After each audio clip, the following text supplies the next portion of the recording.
Alam mo, dito sa mundo, minsan talaga hindi natin maintindihan yung takbo ng buhay.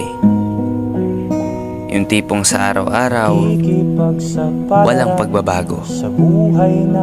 Na minsan disappointed ka. Bakit ganyan yung buhay na tinatahak mo? Pero mas pinipili mong ituwid pa rin yung nararapat. Gumagawa ka ng paraan na maisaayos yung planadong buhay. Narito ako sa isang lugar na di ko maintindihan.